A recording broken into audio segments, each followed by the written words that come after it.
In the Imperial City, there's a special rule: every summoner's monster must compete in a monster duel to gain entry. Otherwise, they're confined to a holding area outside the city walls. To avoid exposing his true identity as a dragon and reclaim the dragon horn his ex-wife had sawed off, Lucas had no choice but to enter the duel. Soon, Allison and Lucas entered the arena together to register for the match. However, Ezra, an arena staff member, had them separated. He then demanded the control token Allison used to command Lucas and suspended it within a magic array. Ezra then laid out the arena's rules for Allison. No magic is permitted during matches. The monster's master must direct the battle, and if the monster takes hits, the master shares the sensation. Surrendering mid-match is allowed, but any monster that yields will be destroyed by the arena. Hearing this, Allison urgently tried to withdraw, but the control token was already locked in the magic array, untouchable until the match concluded. Meanwhile, Lucas was escorted to a dungeon to await his turn. Inside, he encountered an injured Minotaur. Lucas attempted to use magic to heal the creature but discovered that magic was disabled there. Just as he grew puzzled, a staff member opened the cell door, reminding him it was time to enter the arena and handing him a headset to wear.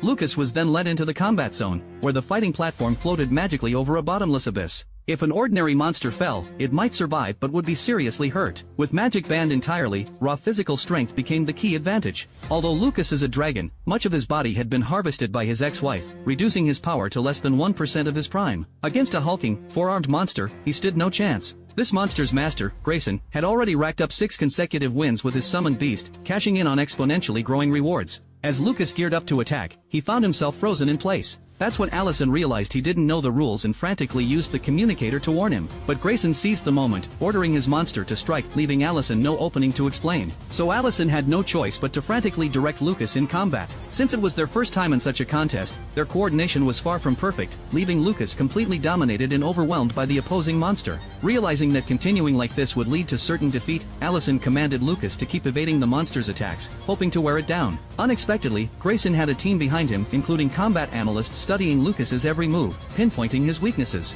Allison quickly protested to the referee, but was informed this was perfectly legal. As long as only Grayson's voice commanded the monster through the communicator, any outside support was allowed. Left with no other option, Allison continued directing Lucas to dodge. As Lucas maneuvered along the chains surrounding the elevated arena, dodging the monster's assaults, Allison spotted an opening. The moment the monster leaped, she ordered Lucas to strike, kicking the creature off the platform. They thought the monster would plunge into the abyss, securing their victory, but they had underestimated its strength. It managed to leap back onto the platform. Though Lucas was wounded again in the ensuing clash, he noticed the monster's attacks had weakened. Its right leg seemed injured from the fall. Allison also observed 2 uneven footprints the monster left upon landing and deduced the same. So when the monster charged again, Allison commanded Lucas to brace himself and stand firm, intentionally letting Grayson overhear. The moment the monster pushed off with its injured right leg to attack, Allison instantly ordered Lucas to counter.